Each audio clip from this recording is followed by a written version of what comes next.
Thank you.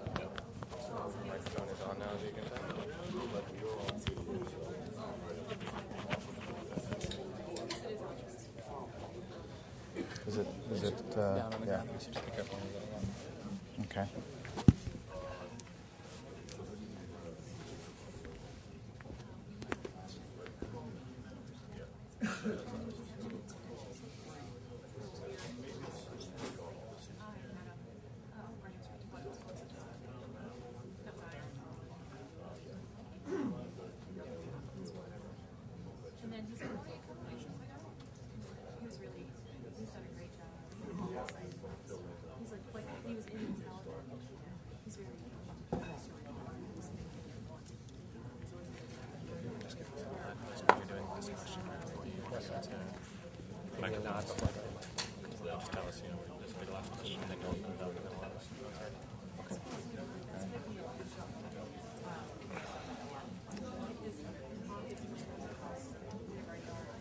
Do you have any water near you? Oh, yes. Have you got some? Yeah, I do. I'm all set.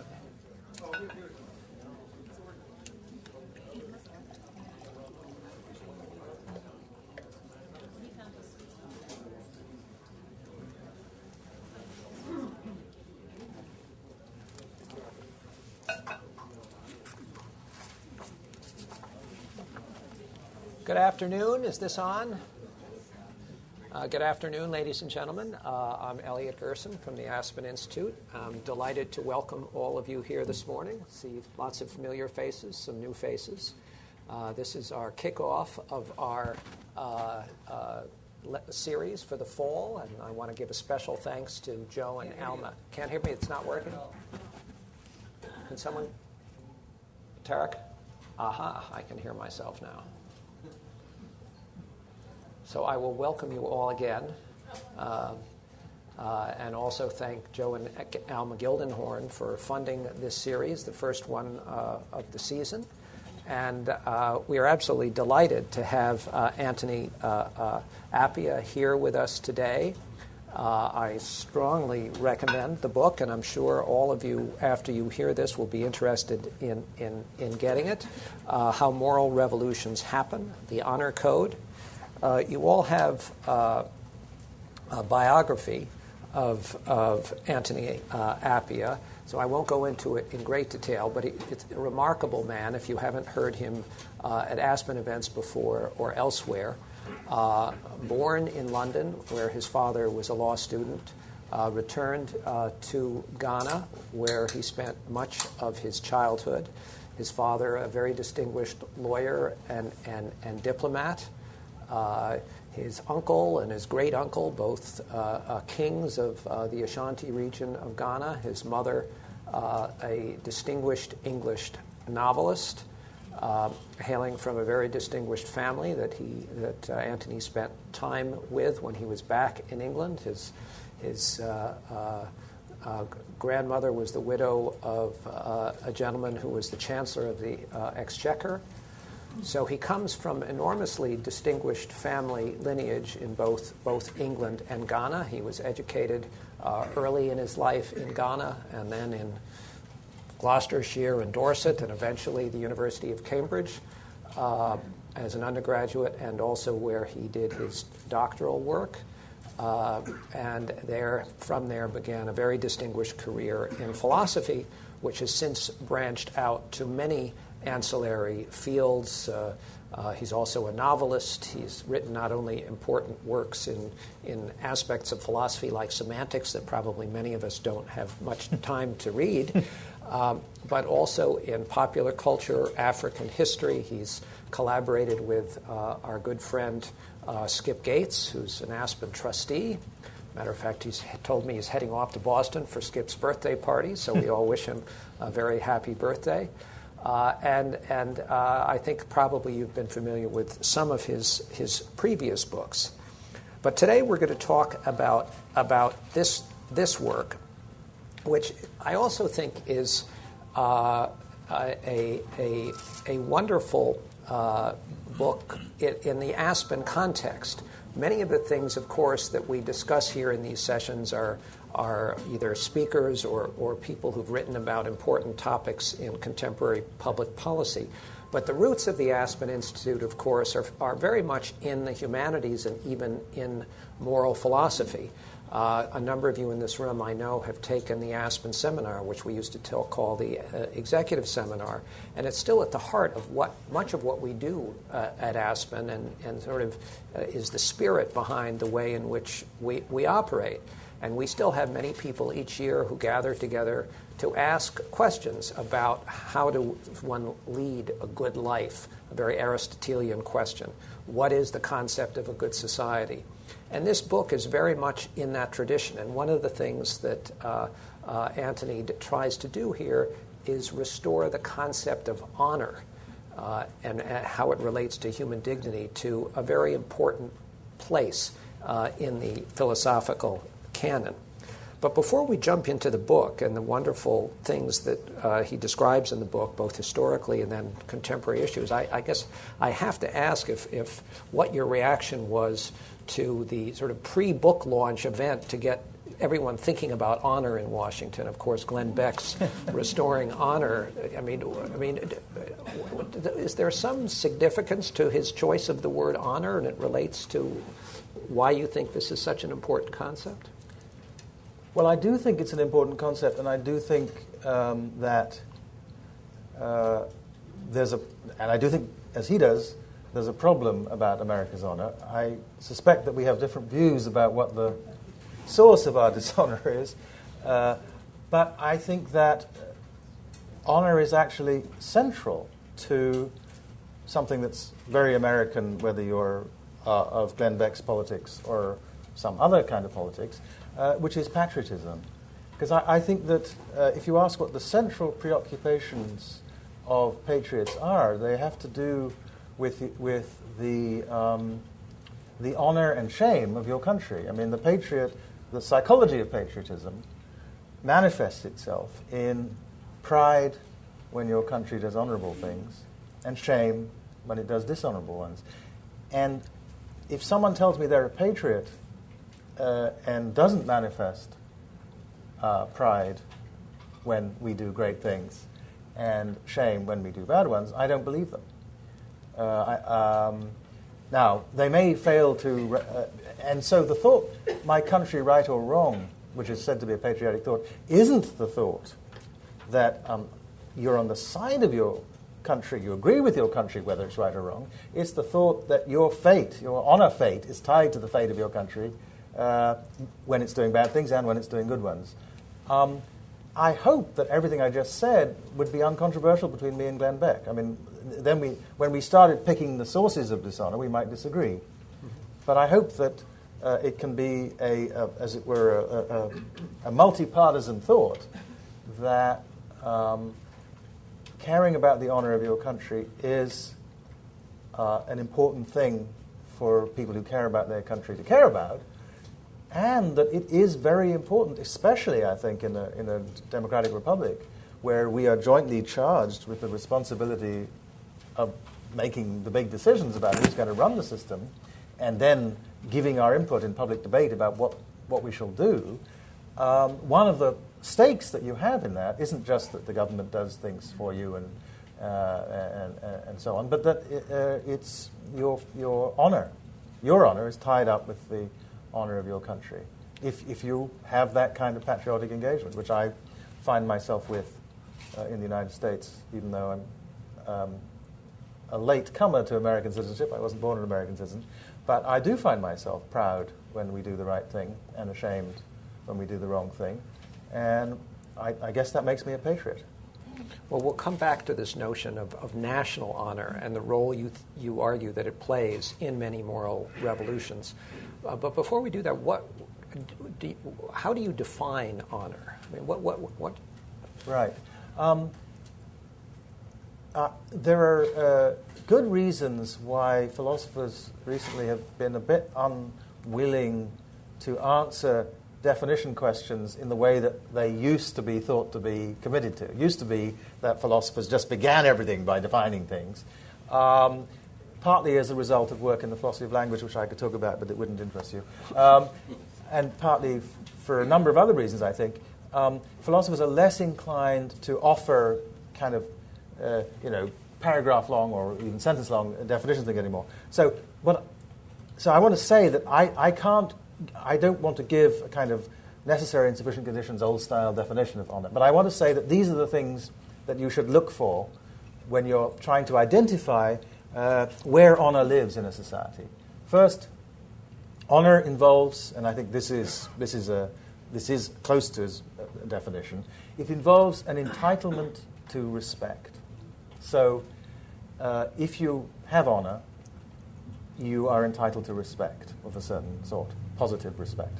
If you have honour, you are entitled to respect because there's some code, which is why I talk about honour codes, that allocates respect. Characteristically, honour codes assign respect to people differently depending on their identities. Different things get women honour and men honour in many societies, most societies.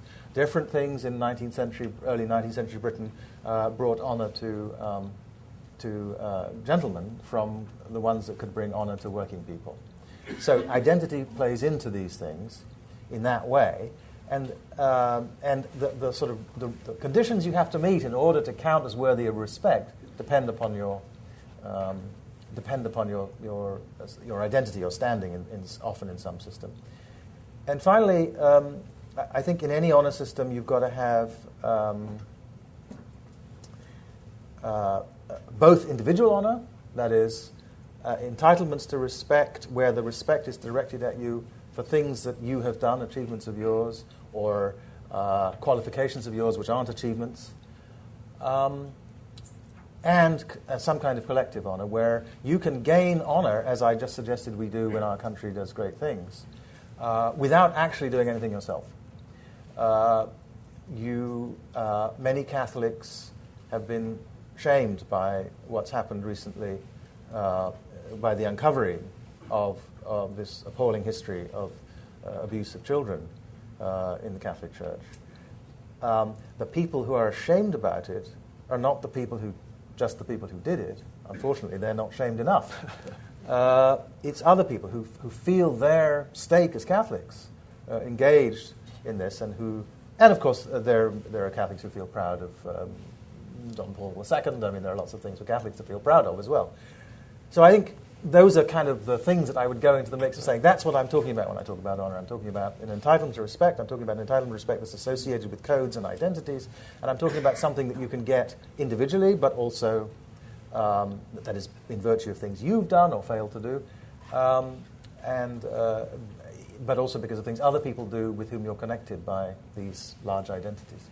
The book, of course, is not about honour per se, but the role that honour plays in moral revolutions. And by moral revolutions, you talk about not necessarily changes in attitudes, but actual changes in behavior and substantial changes in behavior over a short period of time. And to do this in the book, you look at three particular historic moral revolutions. And I think let's talk a little bit about those and then how we might apply them to other issues.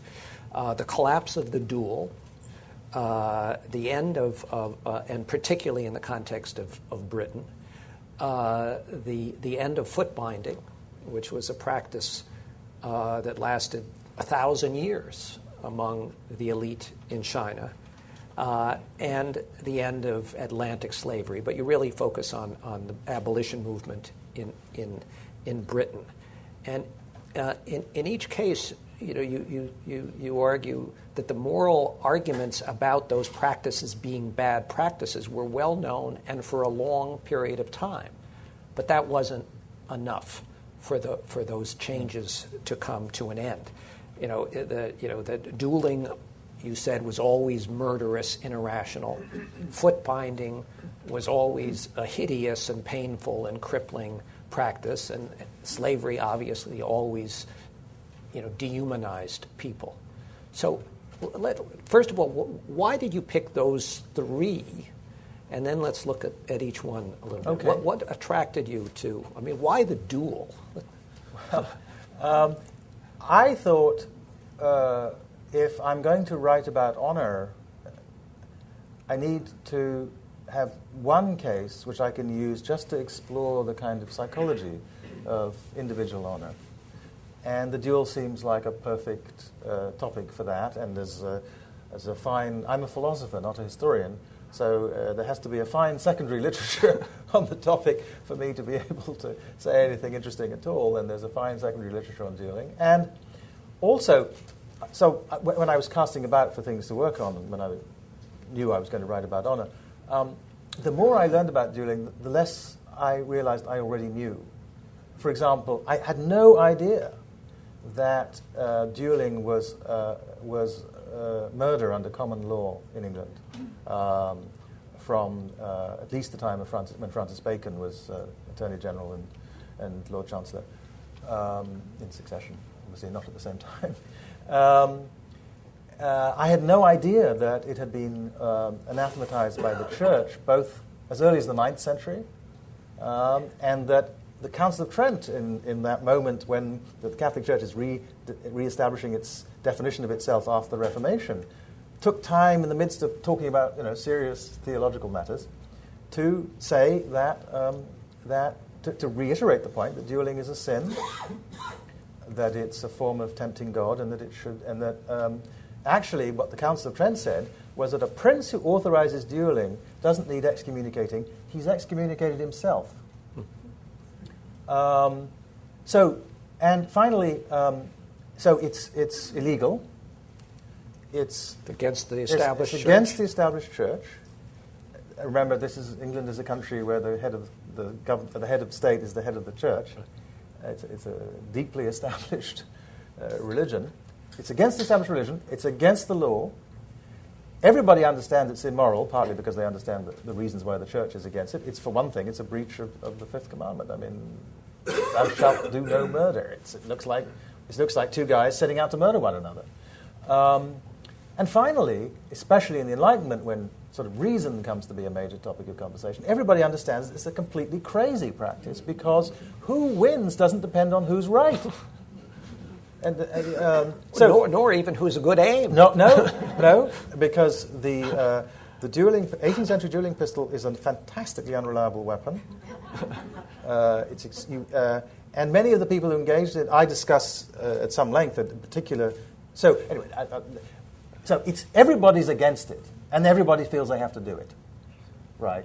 I mean, everybody knows all the arguments. So something has to shift. People recognize.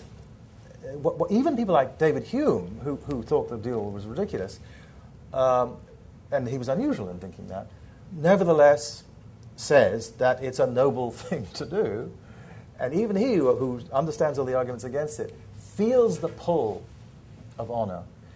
And so one of the first things that the duel establishes beautifully about honor is that honor has no guaranteed connection with morality. That's the thing that I think the philosophical tradition, the early philosophical tradition, the Aristotle, sort of gets wrong. Aristotle thinks that, as it were, honor is part of morality. Honor is a powerful normative system which can be aligned with morality and which can go against morality, as it clearly does in the case of the duel. So that seemed to be an obvious one to begin with. And the other thing that I didn't know was just how widespread it was. Yeah. I mean, I think we have this idea that it just happened occasionally, and of course we have our own famous duel here in 1804 with Alexander Hamilton and Aaron Burr. But, I mean, there were thousands of people who died dueling. Yes. In England and France? England, France, Russia, Italy, Germany, Spain, the United States. It's a very widespread practice. And if you look back and see what the dispute was about, cheating at cards. Well, I mean, cheating at cards is a very bad thing. Me and my nanny, we're both against it. But a capital offense, and so on. So I think it just brings out how powerful honor is, how separate it is from the other normative systems, law, religion, morality, but notice that it can be allied with them as well. So one of the powerful things that honor does in almost every society where there are these honor codes, and there is something like this in every society, is helps sustain truth-telling, because it's almost always highly dishonorable to lie. And there's a case where morality and honor agree. So anyway, so it seems to me dueling was a good one. Foot binding struck me as interesting because that was the one that led me to this topic in the first place. I wrote a book about sort of global ethics on cosmopolitanism. I was interested in the history of conversations across societies about moral questions. I knew that missionaries and elite businesswomen from the West had played a role in the end of foot binding in China. And when I was looking at it, what it says in the literature is, in many places, they gave it up because it was a stain on the national honor. And I thought, there are many good reasons to give up foot binding, but that's very low on my list. How about it's cruel to girls? How about it hobbles women? And so on. Now, those things obviously played a role in it because it had those features that it became shameful. But it was also illegal for the Manchus a couple hundred years. The Manchus banned it when they took over. So the whole of the Qing dynasty, they didn't put a lot of effort into. I mean, they tried in the beginning. They thought they could stop it. They failed, and they sort of lost interest in it and moved on to other things. But it was always not popular with the governing elite, and it was, in fact, the only people against whom it was enforced was that Manchus, who had their feet bound. That was regarded as a very, very bad thing. But they sort of gave up trying to force the Han Chinese, to stop it. Nevertheless, so none of the emperors had their feet bound. I mean, none of the empresses. You couldn't be a concubine of the emperor if you had your feet bound. So, because they were all Manchus. The ones who were eligible to be empress. So anyway, so I read this thing, and I didn't have time to sort of go into it when I was working on that other book. So I sort of put it in the back of my mind, how could it be that this obviously abhorrent practice only gets into trouble when it's seen as an honor problem? And that was what led me to this, what I think is a sort of discovery, which is that in these moral revolutions, the arguments are all sitting there, waiting, as it were. Everybody knows what they are, the arguments against. And it's when honor is when honor comes to be at stake, that then finally you can sort of get a movement. Now, there are other things going on. I'm not a historian. I'm also not a sociologist. And the sociology of mass mobilization, that's also an important part of this. And both in the case of dueling, and in the case of foot binding, and in the case of slavery, there were anti-slavery societies, anti-foot binding societies, there was an anti-dueling society, which the Duke of Wellington belonged to after he had his duel. So that's an important part of it too. But it seemed to me that in the minds and hearts of the leaders of these societies, or in the case of England, of the working class anti-slavery, the sense that you had an honor stake was something turned out to be more powerful than the thought that it was wrong. So let's go back. What ended the duel? You talk about the Duke of Wellington, and one of the most famous men in Britain, the Prime Minister, and he goes off into Battersea Park. Yes. And the consequences could have been colossal. Yes. I mean, so this was the thing that I sort of hadn't grasped until I looked into it.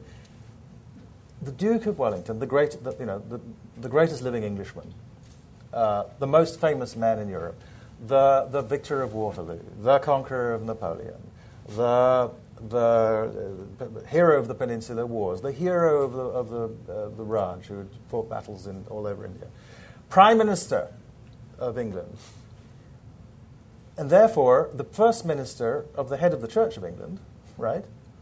And he feels perfectly free one morning to go out with a pistol and point it at another member of the House of Lords, Lord Winchelsea, and shoot at him. Breaking the law, breaking Christian duty, and offending the king, presumably. Though the king was delighted, as it happens. Because the king was, part of that caste too. So it was his law that was being broken, but he thought it was wonderful.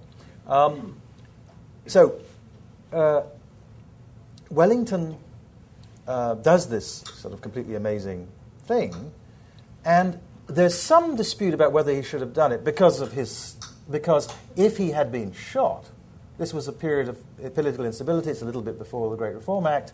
There's a lot of, Jacobin activity and so on.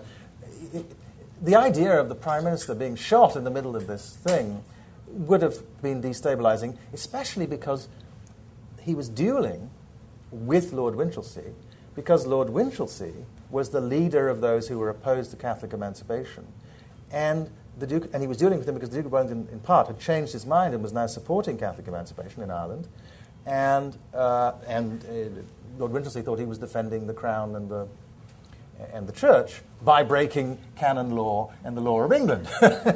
So the fact that the subject of the duel was a deeply political subject. A subject was dividing the country. Millions of people were writing petitions about this at that moment. Was a reason not to have the Prime Minister shot in the course of a duel about it, right? So it was politically completely irresponsible. And he was not a famously irresponsible man. He was, the leading gentleman of England, as it were. So, nevertheless, that's what he did. He fired, and there's a dispute about whether he tried to kill Lord Winchelsea because in duels you can't tell. These pistols are not terribly reliable, and anyway, the Duke of Wellington was the worst shot in England. It was a famous fact that he couldn't. He was constantly hitting people when he went shooting for, grouse. Sort of like Cheney. He was like Cheney. he was the Cheney of the early 19th century. He went grouse shooting with people. You had to stand a long way away because he regularly shot people who were grouse shooting with him. There's a wonderful story told by Lady Shelley of being on a hunt shooting thing with him, and he shot a woman who was hanging on the estate, who was hanging her laundry out the window, and Lady Shelley said to her, "Stop complaining, woman. You've had the honour of being shot by the Duke of Wellington." So we don't know whether he was trying to shoot, but what we do know is that Winchelsea did this and fired in the air. So Winchelsea made it plain that he was not trying to kill the Duke after the Duke had fired a shot at him, which was a conventional way of ending the duel and saying, "Okay, I'm ready to apologize," which he did. But he didn't think he could apologize until the Duke had had a shot at him. So why was this one of the last duels? What happened? Well, yes, sorry, I got distracted by the details there. I mean, the point is, there was dispute about whether he should have done it for these reasons of what was at stake. He was basically too important to be entitled to pursue his private honour in this way. But there wasn't dispute that it was okay for a gentleman to do it. And while there was some mockery, it was mostly it wasn't from within his own class. So some regular people thought it was ridiculous, and I have in the book, the only picture in the book is a cartoon of the Duke of Wellington's duel, which is clearly mocking him, and there were a lot of those, and part of what happened had to do with changes in popular attitudes and not in elite attitudes. But when just a mere 20, 30 years later, there were a few of the things many of whom which get called the last duel in England. There's several of the last duels in England. But they are ridiculous. Within a generation, if a gentleman challenges another, as one of the characters in Evelyn Waugh's novel Officers and Gentlemen says, somebody says to him, "What would you do if you challenged a duel?" And he says, "Laugh." Yeah, they became subjects of ridicule instead of honor and dignity. Right. In other words, the honor system itself turned against dueling. Instead of being a source of honor, it became a source of embarrassment. And in fact, if you killed somebody in a duel, it was shameful. So, in about a generation, this is why I think it's appropriate to call it a revolution. In 20 years, it moves from being this thing that everybody understands a gentleman must do in certain circumstances to this thing that it's ridiculous to do. And if you do it, and a few people who sort of lost track of what was going on did, they would be articles in the London Times mocking them. And the same kind of speed occurred in China. Yep. Over a rapid period of time. I think you say in one particular region it was 99% of the elite women were bound, and 20 years later, none of them were. Right. It goes from 95 bound to 95 unbound in a generation, and that doesn't just mean. Think of the consequences. It also means that people had shifted from thinking, "I will allow my son to marry only footbound women," to thinking, I will allow my son to marry only women. Non-footbound. And so if you got your footbound, if you hit the thing at the wrong moment, you became unmarriageable to a respectable family. And that's, for 1,000 years, it's a condition of elite marriage. You can't become the wife of a member of the hand literati of an exalted kind unless your feet are bound. And then it varies a little bit around the country, but that's basically the truth. And then in 20 years, in that place, but typically everywhere it changed about 20 years. There's this sudden flip. Now, the people who still had their foot bound, you can read interviews with these women in the 30s, and some of them actually were alive into the 1990s, but very, very ancient ladies. But there are a lot of interviews with sort of vigorous young foot-bound women in the 30s, and they want to show the interviewers their beautiful feet. And one of the striking things, I think, again, for me, there are many things I didn't know about foot binding, but one of them was how proud many of the women with their bound feet were of their feet. There were contests. You didn't show the foot; you showed it in a silk shoe. But the contest was to see who had the smallest feet, and you would get praise and admiration if you had very small feet.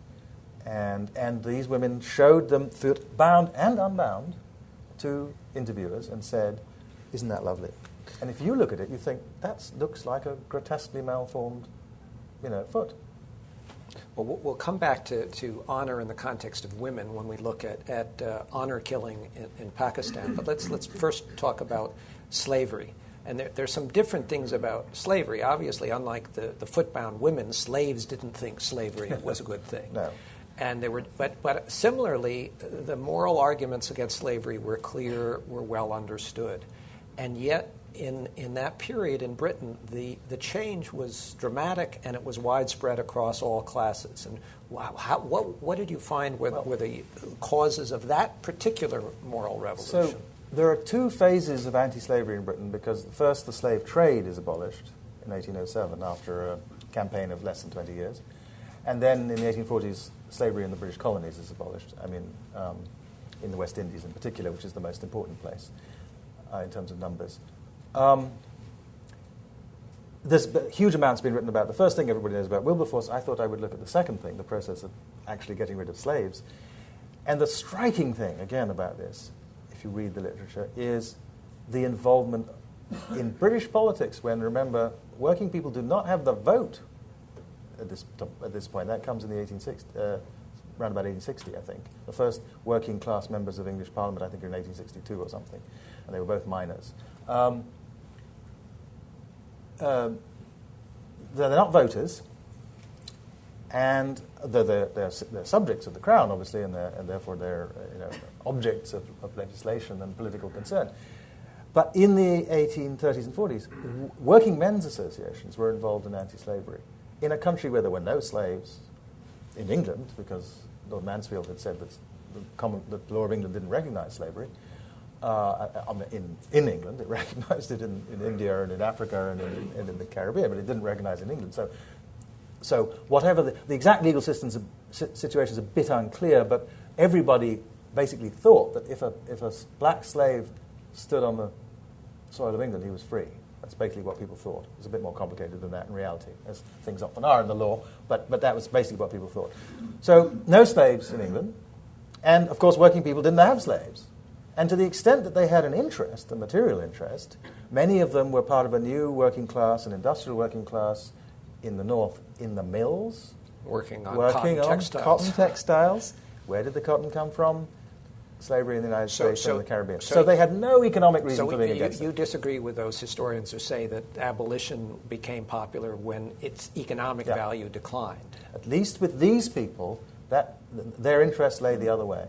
And so it was a widespread moral revolution. Yeah.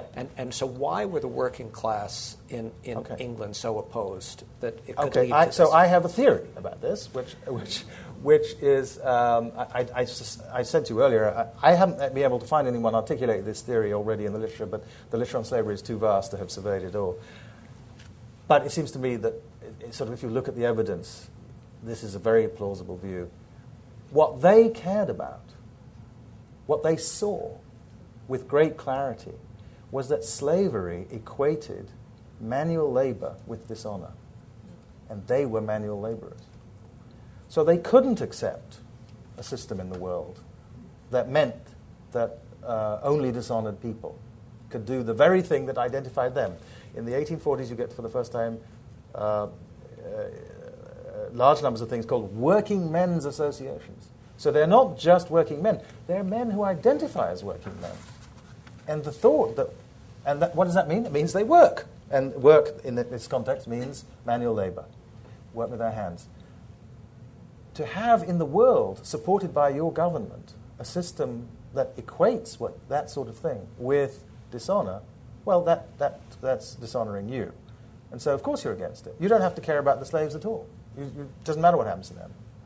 Right? I mean, of course, some of them did have evangelical reasons, for example, for caring about slaves as fellow humans. As am I not a man and a brother is one of the slogans of the evangelical movement. But the point is, you didn't need that because honor, the idea that the working class had honor is already beginning. That's what makes, for the first time, real working class consciousness in England, is the thought that it is not just a working person or a member of the lower orders isn't just someone who isn't a gentleman. It's someone who is. So in a sense, it was man. Working class sort of recognition of their own dignity. Yeah. And the numbers are, you talk about revolutions, it really was a revolution. I was struck that in a petition in 1833, 20% of British males over 15 signed a petition against slavery, which you extrapolate in the book would mean in the United States today 23 million people signing a petition. And even with the internet, I don't think that's conceivable on any issue. Right. So there obviously was this and remember, most of them didn't have the vote. And this was a petition to Parliament. So they were claiming a say in the affairs of the nation. And what did they choose as the topic around which to claim it? Slavery. The only other topic on which there are as many petitions in the period, and they don't have anything like the same huge numbers, but there are large numbers of them, is the topic of the duel between Winchelsea and Wellington, which was Catholic emancipation, which most English Protestants were against. Let's move this to issues today, and then we'll open it to the audience as well. You talk about those three particular moral revolutions, and then you apply what you've learned from that to moral revolutions you clearly would like to see happen. And the one you talk about most of all is honor killing of women, particularly among Pashtuns in Pakistan. And tell us about Samya Sarwar, or however you'd like to bring us into this horrendous practice what it might take to stop it. I just want to begin by saying that in each case I picked a particular place. So I talked about dueling in England, I talked about foot binding in China. I talk about honor killing in Pakistan not because it's the only place where it occurs. I do not wish to give the impression that I think that Pakistan is the only place where honor killing is a problem. It's probably the case, though numbers are hard to come by, that it's the country with the largest number of honor killings in a normal year, as it were, in an average year. But there are large numbers in all kinds of places, Turkey, India. They're not all in Muslim And we're not talking families. About single digits or dozens. No. We're there talking are thousands of women.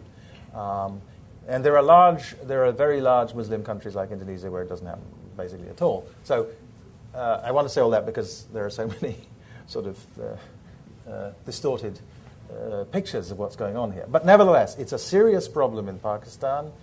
And just to be clear, it's illegal.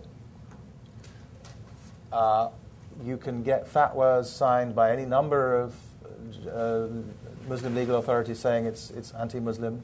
And that's true across the world. The Grand Ayatollahs in Syria, people in Al-Aqsa Mosque, in the Great Mosque in Cairo, which is not called Al-Aqsa, I've forgotten its name. Yes. And people and 40 Pakistani so it's not in the Quran, guys. It's not in the It's not in the Quran, and it's explicitly argued against. And one of the reasons it's bad is not a reason that's high on my list of reasons for being against it, which is that it's taking authority away from the people who should punish breaches of the law of in relation to zina, which is sort of things like adultery and sex outside marriage. But nevertheless, it's not Muslim.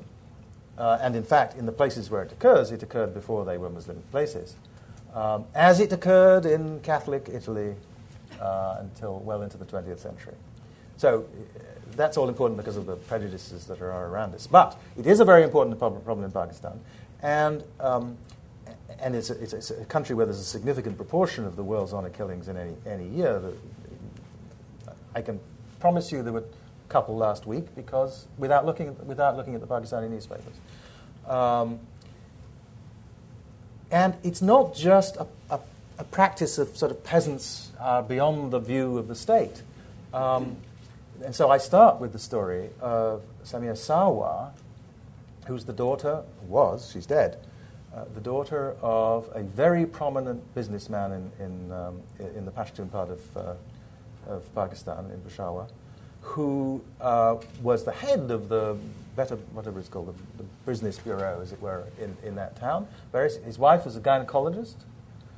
The young woman herself, Samia, was a law student. She was the wife of a medical doctor. These were elite Pakistanis. She was trying to get a divorce from her husband, who was also her cousin, and one of the mediating figures trying to help them in this was a senator, a member of the Senate of Pakistan, a very distinguished human rights lawyer. And her lawyer, Hina Jilani, was one of the most distinguished women human rights lawyers in Pakistan, and in practice with her sister, who's the head of the human rights, in Pakistan. So, elite context. What happens? They think, the lawyer and she think that they have persuaded the family to permit the divorce. The mother is invited to the lawyer's office. They've been told they can't bring any men from the family, but the mother says, I can't walk, I need this man, who wasn't a member of the family. I need him to walk on his arm, so I can walk on his arm. The man comes into the lawyer's office, pulls out a gun, shoots this woman's daughter in front of her lawyer, and then the woman leaves, the mother, apparently completely unperturbed. And the man who actually does the shooting was killed by a bodyguard because this sort of thing might happen. They actually had someone around. His job was to stop it happening, but he didn't succeed. So we don't know anything much about him because he was dead within a few minutes. But she was killed in front of her lawyer, in front of a very prominent lawyer, after a promise mediated by a senator of Pakistan that things were okay. All right. Not only does this happen, no one has ever been prosecuted for this. And when this very distinguished member of the Senate of Pakistan tried to get the Senate of Pakistan to condemn it, he couldn't get more than 4 signatures. And he got people from the Pashtun only 4 in the Senate. 4 in the Senate. And he couldn't, so he couldn't get a motion even discussed. And to the extent there was discussion, there was a defense of the family by a senator who came from that part of the country, and of its concern for their honor. And they referred to her in the most derogatory terms as a little girl. This is a woman in her 30s, late 20s, who's a law student and has kids. Little girl, they compare her with prostitutes and so on, and all she's trying to do is get a divorce, which her family is against, even though she hasn't lived with her husband for years and years, and even though the family agrees that he was abusive towards her. So it's not just something that happens among peasants. And when it does happen in the elite, it doesn't get condemned. I mean, Benazir Bhutto condemned it, but lots of elite people didn't. So and yet, all these people know it's illegal. All these people know. So how does this moral revolution happen? Is it just like in China that if something enough happens that people think it's shame on Pakistan? I think that's. So, I think that's at the heart of what needs to happen. We have to. What we need to do is to mobilize honor against honor killing. Right, and we know from these other historical cases that honor codes can be shifted, right? In 1830, it's part of the honor code of English gentlemen that you kill people when certain things happen. In 1850, Cardinal Newman says it's a mark of a gentleman that he never causes anyone pain.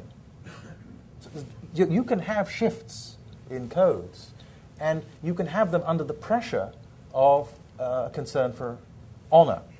In this case, 2 kinds of honor are obvious. One is Muslim honor, because Pakistan is not just a state, it's a state that was created as a state for the Muslims of South Asia in which, as it says in the preamble to their constitution, for it to be possible to live a good sort of Muslim life. I'm paraphrasing wildly. So I think those are the kind of honor stakes that there are for this for Pakistanis.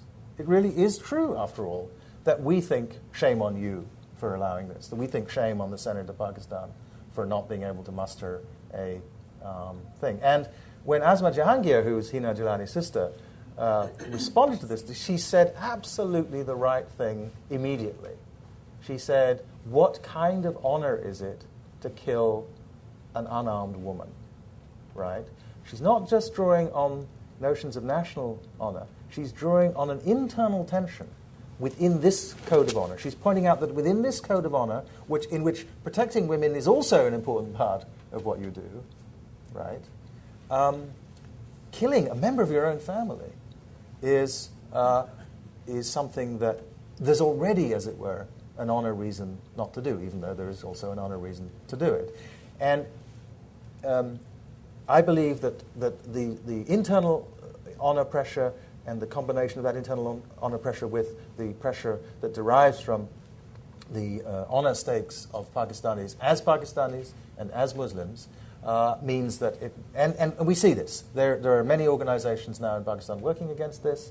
The law has been significantly improved. You just raised an important point, too, though, is how helpful or unhelpful is opprobrium from overseas? Good. Is it for all of us to say shameful in Pakistan how shameful this is? Does that make it worse? I think of analogous kinds of things. Whether it's female genital mutilation. I couldn't help but thinking about that when reading about the foot binding. Yeah. Where you have in some cultures, and again, it's not in the Quran. It's not Islamic. It tends to be in Islamic countries. But there's nothing, it's religiously forbidden, but it happens. I mean, you have mothers and grandmothers causing this atrocity to occur. But does it help for outsiders to say this is shameful, or does it fortify it? And then, of course, the most probably significant of all that we'd look forward to a moral revolution to end is suicide bombing and the killing of innocents. I mean, those people are martyrs. They're honored in those cultures. Right. And as long as they're honored, we've got not a hope of stopping it. So we've got to get the people. It's not so much a matter of changing the minds of the suicide bombers. It's a matter of changing the culture that sustains them. And the culture that sustains them is one, as you say, in which it can be, in a really important, relevant to them honor community, a source of family honor to have died in this way, in the right kind of causes. Just to be clear, suicide bombing as a tactic wasn't invented by Muslims. It was invented in Sri Lanka largely by the Tamil Tigers, which was a famously non-religious organization. It had Christian Tamils in it. It had Hindu Tamils. It didn't have many Buddhists in it, but that's not too surprising. But it was not a and it wasn't argued for on the grounds that it brought you honor or anything in the afterlife. It was argued for on the grounds that it brought you honor in this life, or honor to you to your memory and to your family. And so, while that stake is there, it doesn't matter that it's also the killing of innocents, which people are likely to recognize at some level of their being is not what you should be doing. We have to figure out how to make it seem shameful. Now, you asked absolutely the right question, which is it helpful? Well, or when is it helpful? I think the answer is it's that what you might call the nationalist backlash is a very big problem in exactly this kind of moral conversation across societies, and it's happened over and over again that the moral, the kind of finger wagging from outside has actually led to an increase in support for a practice because the outside, and what's it about the outsiders that makes this happen? Well, first of all, if the outsiders look like they don't know what they're talking about, then why should you take them seriously? So if we want to criticize any of these practices, female genital cutting, suicide bombing and so on, we had better talk about them in a way that shows we actually understand in some detail what we're talking about. We mustn't sound as though we just don't know what... if we sound as though we don't understand honor at all, then nobody's going to listen to us in any of these things. So you need the vocabulary of honor, and you need to show that you understand the vocabulary of honor in order to be taken seriously, I think. And what I think I learned mostly from the Chinese case is that the really successful cross-cultural interventions occur against a background in which there's ongoing respectful dialogue between the participants. So those mostly evangelical, Anglophone, English-speaking missionaries in China who were the leaders in this, they learnt their Chinese, they studied their Confucius, they learnt to write beautiful classical Chinese of the sort that you had to have in order to pass the exams to be a member of the Mandarin class, and they just made it absolutely clear that they understood that there was something great about Chinese civilization and that this was therefore a blot on it. If you criticize honor killing in Pakistan as a typical Muslim practice, which it isn't, so there you're already out of it because people know you don't know what you're talking about, and you criticize a typical Muslim because you think that Islam is hopeless, Muslims are like Nazis, as a distinguished member of our political elite said the other day, then nobody's going to listen to you. Now, obviously, if you think Muslims are like Nazis, then you have a different... You're going to have to do something other than have a respectful conversation. But I don't think that Muslims are like Nazis. I don't think that Pakistanis are like Nazis. There are some very bad Pakistanis, but then there's some very bad Americans, and and some of them do things that I'm ashamed of. But I'm trying very hard to stop them, to get in their way when they do things, at least in public. I mean, things in the name of the public.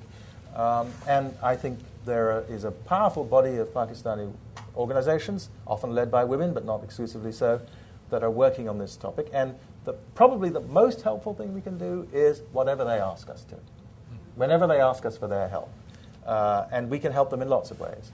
And if I may just sort of end by saying this, one of the reasons why people are helping is another example of the power of honor.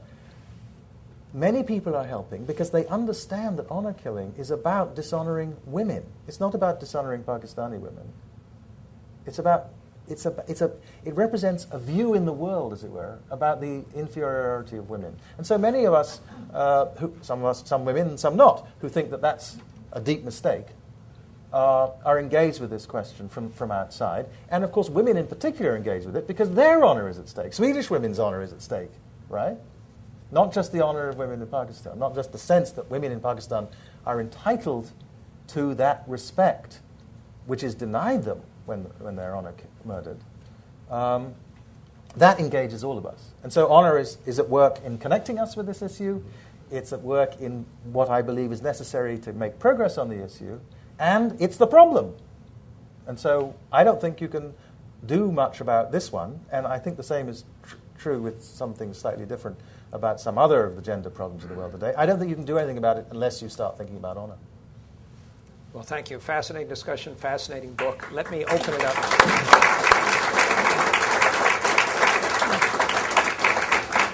I think we have 2 microphones, and because we are videotaping this, please wait for a microphone. And first right here, and then... John Alterman. Thank you very much for your talk. I'm wondering, it's hard sometimes to think about things in 20-year cycles, especially when we're talking about customs that have gone on for centuries or longer. Is the proximate cause of the change in these moral codes, is it because of some issue of ripeness, a very deep set of societal changes, or do you think it's about tactics, that you have leaders who are trying an approach that hasn't been tried before that is able to push something over the top? Obviously, both are involved, but which one, as you look at these, was more important? There are many things going on in each of the cases, and one of the big background things that's going on in England, which I talk about a bit, is clearly a shift in the meaning of class, which is obviously about honor. I mean, a British-type class system is about assigning honor and dishonor to people on the basis of birth. That's basically what it is. And it was changing.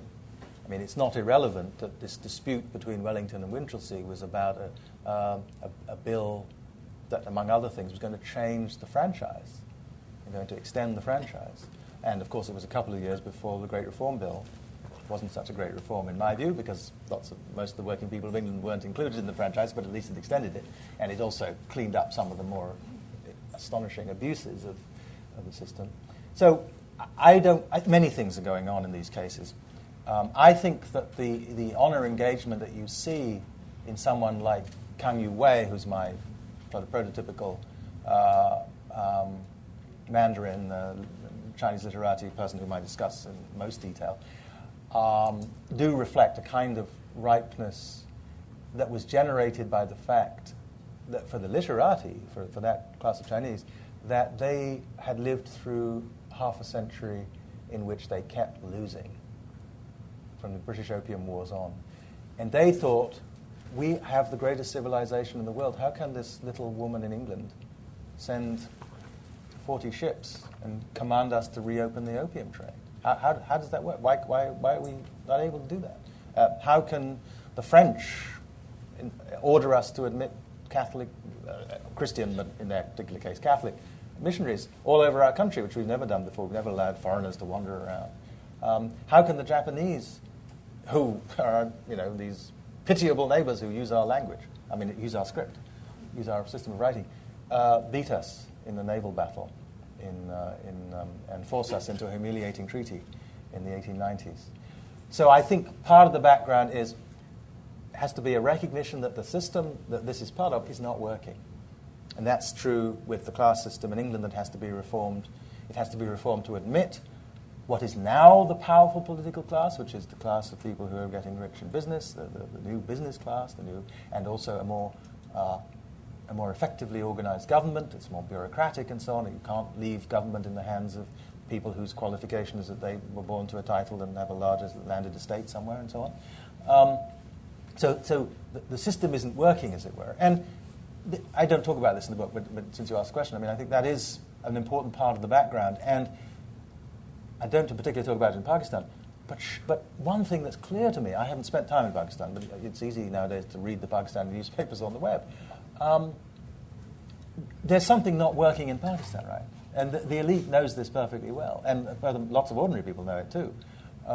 So I think that's one of the most important rightness conditions, is a general sense that this is part of a way of doing things that just isn't working. I think that that was true with anti-slavery. It wasn't, not economically not working, but it just, as notions of human dignity are slowly working their way out and people are beginning to grasp that it isn't just a privilege to have dignity with everybody, it just gets harder and harder to sort of look at yourself in the mirror when you're shaving and think, I have these slaves in the West Indies, and they aren't getting... So I think a kind of background of unease about the status quo, the sense that it's not working, is a very helpful sort of thing. What I think the honor is useful for is in kind of mobilizing people. It doesn't have to be, as I show in the case of the working class movement in England, the working people's movement, working men's movement. It doesn't have to be elite people. It has to be leaders of a certain sort, people who are have a capacity for leadership, but they don't have to be from the current elite. Look, this is a... I don't claim to have written a kind of cookbook for doing these things. I think there are many components, and the reason I focused on honor is because it's probably the component that's most counterintuitive and least discussed. Other people have talked about there's a whole sociology literature on social movements, and I don't deny that you've got to do that stuff as well. But to try and figure out what gets people in the first place, what gets the Kang Yu-weis, who was the founder of the first foot binding movement, by first Chinese one. There were others founded by missionaries before. Well, he's a very interesting guy, but part of what gets him is the sense that he's a deeply committed Confucian. The Christians never had a remote chance of converting him to Christianity. But he sees that this thing isn't working, and he's trying to. It's a very intellectualized tradition, and he wants to figure out why. And this is one of the many things that he thinks is necessary, but he thinks it's an important one. And if you ask why, it's in part because he has this sense that these people who respect him see in this a source of a reason to disrespect him, to treat him with contempt, and he sees it as a reason, eventually, to it undermines his self-respect. And so he refuses to bind the feet of his daughters, much to the annoyance of his family. And then he needs, as it were, help, so he gets other people who agree with him, some of whom have been abroad, and eventually he has a large organization. And as I say, once they got going, it happened very fast. Garrett. Thanks, Dr. Appiah. Gary Mitchell. I'm trying to make this not a cookbook question, and it's triggered somewhat by the comment that Jonathan Alterman just made about a ripeness. Yeah. I was thinking of two examples in this country. One rises to the level of your three examples, and the other does not. The first being capital punishment as a practice of a society, and the second has to do with what I think a great many people feel is happening to our politics. And I've been, I don't want to ask a cookbook question, but I would be Nothing interested wrong with cookbooks. I would be interested in your thinking about whether and in what ways either of those two might be susceptible to using honor to change the honor code, if you will. Well, I do think that there's, as I said, most honor codes have a kind of notion of honesty. In fact, it's written in our language, right? Honestas is the Latin for honor. I mean, it's written in the Latin language, but we borrowed only one of the senses because in Latin it can mean both. So part of so politics always involves performance and a kind of acting, but it also has to meet some kind of criterion, I think, of sort of sincerity. It has to be a performance that you have your heart in, that you actually mean. And there are many things that you might say are wrong with our politics today. And I think one of them is just vast amounts of performance that it doesn't meet that condition. And that's dishonorable. It's not honorable. It's fine to represent yourself in politics, but it's not fine to represent in politics in a way that's deeply inconsistent with your own inner thoughts about what should be going on. It's also the case that since honor is about entitlements to respect, that there's a deep disrespect for each other among the professional political class, but also I think a deep disrespect for the citizenry, which is connected with the dishonesty. That is, it's connected with this aspect of the performance, where you represent yourself as caring about and being guided by values that you aren't, that you think somehow are sort of popular out there. And I do think that the sense of sort of alienation from politics is very much tied up with the thought that it's not a very honourable business, as it's now. Has it ever been a hugely honourable business in either democratic or undemocratic societies? Perhaps not. But a concern for your honour was a key feature of American politics in the early republic. That's why Hamilton wasted his life, right? Think how much more he could have done for his country, which is what he wanted to do, if he hadn't been killed in that ridiculous way. He wasn't even 50. I mean, he was under 50. He was in his prime. He shouldn't have taken the bait, but he had anxiety about his own standing, and so he had to do it because he wanted to make sure that everybody knew he was a gentleman, which he sort of wasn't by some criteria. I mean, he had this sort of dubious ancestry, as it were. So I think that a lot of honor codes are about performance, and therefore it's consistent with politics, understood as something that necessarily involves performance. Sincerity in politics is just another kind of performance. So I don't want to suggest that what we should have is kind of, as it were, a Jimmy Carter politics in which we discuss what's going on in our intimate soul with the nation. That's not what I mean. I mean not trying to get people behind things by pretending that they are ways of pursuing things that you actually are when you're actually trying to pursue something else. And that is dishonorable, and I think that, as you can imagine, I'm not an adherent of what is now called the Tea Party, though it's not really a party, and it doesn't seem to involve much tea. But I sort of have some sympathy with some of the things those people say about the alienation they feel from our system. Now, it's not created just by politicians. I mean, a lot of it has to do with how our media culture works now. And again, if there were more people who cared about honor, maybe some of that would be better off. But I certainly don't have a recipe. But that honor matters in these ways, and that part of what's gone wrong is that it doesn't matter enough to some of the people who are most important in our country. I believe. You asked about something else first. The first part was about capital punishment. Oh, capital punishment.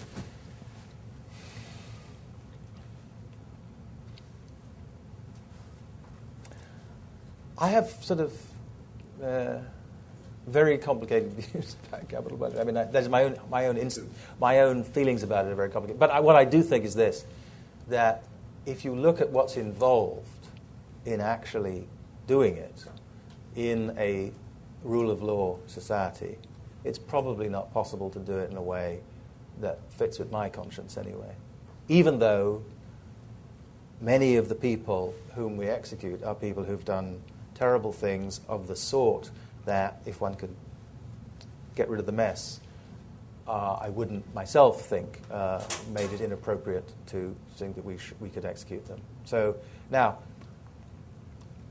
that's a kind of weak. It's not the strongest argument. It's not the argument the Catholic Church makes against capital punishment, which is much more straightforward. It's just that I don't find myself totally convinced by that argument. But the point is stressing this is a weak argument. It's a weak argument. It's strong enough that it's persuaded almost every other serious rule of law country to give it up. And so I think that's one of the reasons why I think we should. And I do believe, look, this has happened in Europe, even though in polling it seems as though in some European countries a majority of people would favor the reintroduction of capital punishment. It's not going to happen, I don't think, because the law has shifted, the human rights law of Europe has shifted in a direction that it's now a condition of entering into the European Union that you abandon capital punishment if you still have it. I just think it would involve undoing too many things to do that. And as I say, because for the reason I gave you, I think that's good. But it isn't therefore the case that there's been a huge swing in public thinking about this. It is true. I was at school in England when capital punishment was abolished in England, and in the year afterwards, there was a swing of public opinion against it. So the Parliament led the nation, that is, they voted to abolish it before most Britons were against it. But once they did do so, most Britons turned around and said, okay, well, probably it's... We have time for perhaps a couple of quick questions if we can. Yes, the woman in the third row. Hi, if you could just wait for the microphone. I'm Meg Poole, and I was wondering if in the book you comment on the role of the media in some of the more modern examples. And can, in your opinion, do you think the media help encourage a moral revolution, or does it just distort it? Well, one of the places where I do talk about the media, and it's not in actually the most recent case, is I do think that part of what allowed ridicule to be turned against dueling was the growth of popular media, which represented this practice, which was an elite practice, which because it was illegal, it was written about in novels and so on, but you didn't, regular people didn't see or hear a lot about it. There was a lot of gossip about it, but gossip circulates within groups. It doesn't just... Once there was a popular press and there were cartoonists who were representing this, then the world of people whose respect was at stake was massively extended. And again, because it was a practice which gave honor to gentlemen by denying non-gentlemen the right to do it. If you weren't a gentleman, you couldn't duel. there was a kind of democratic impulse against it. That is, people who were not gentlemen had a reason to be against it, just as people who were working class had a reason to be against slavery because it implied their inferiority. Well, dueling implied the inferiority of the non-dueling classes, of the lower orders, the people who weren't gentlemen. So as a sort of media world is created, which includes all these other people who are not candidates for dueling, so I think media representations of practices are extremely important in producing some of these changes. Another question here. Could you just wait for a second? Leah has a microphone. I was intrigued by what you had to say about suicide bombers. I just saw Lawrence Wright's production, My Trip to Al-Qaeda. I wonder if you'd seen that. No, I haven't, I'm afraid. And if not, are there others who are examining the underpinnings of that psyche that you would look to, that you find maybe leading a moral revolution in that area? I'm not going to be able to give you the names of authors of books, apart from the author you just mentioned, who has written, that's based on a book of his.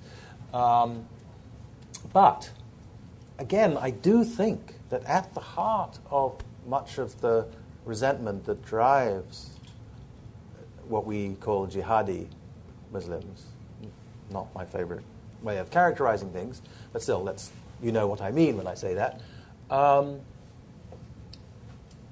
is a concern for the honor of Islam. I think that they feel that the West, or perhaps even in their minds Christendom, or perhaps Christians and Jews or something, has done things in the colonial period, in the various invasions of Iraq, in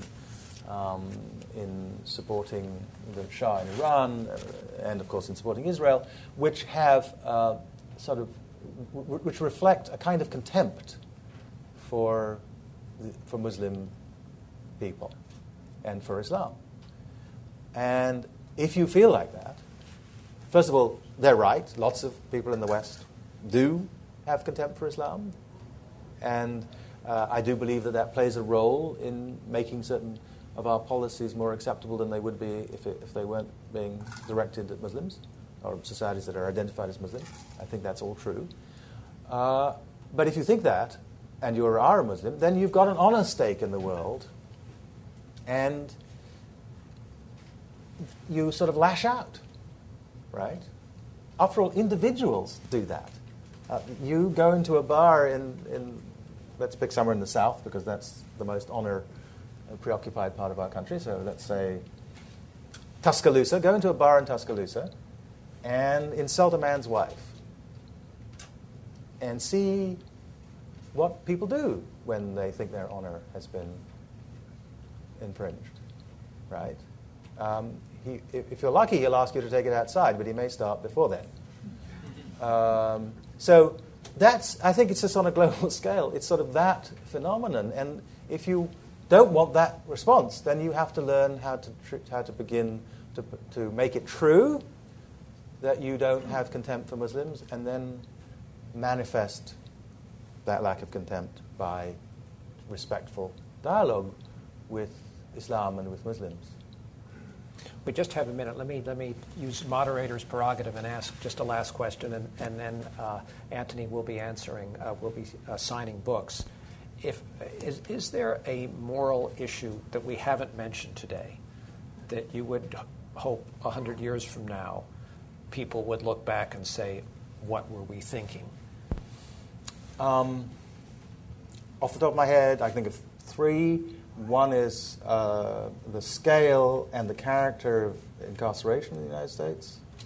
We're 4% of the world's population. We have 25% of the world's prisoners. We have more prisoners than any other country in the world, than China, a country that's many times our size, and I would have thought more repressive. I just think people will be, I think our great-grandchildren will they just won't understand how we live with this. And I haven't talked about what we do in the prisons. I've just talked about the numbers. So I think that's one. I think everybody in the room would volunteer something about industrial meat production. I mean, we have conditions for animals in many of our in the large-scale beef and pork production and chicken production, which are just. I think it's fine to eat animals myself. In fact, I have sheep, and some of them get eaten. But I think it's clearly wrong to cause animal suffering on that scale, and it's not necessary. My sheep don't suffer. So, and nor do large numbers of animals in meat production around the world. So I'm not. That's a different question. But the cruelty and the abuse of the animal, I think again we'll just seem like weirdos that we didn't do something more about it.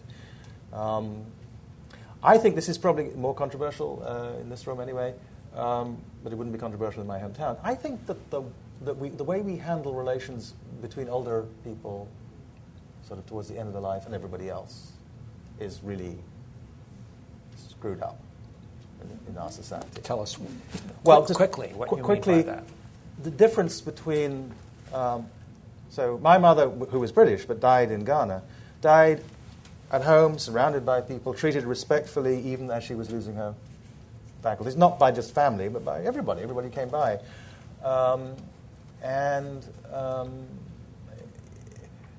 Though she was sort of ready to die when she died, it wasn't because anyone was making life difficult for her. I mean, her body was letting her down.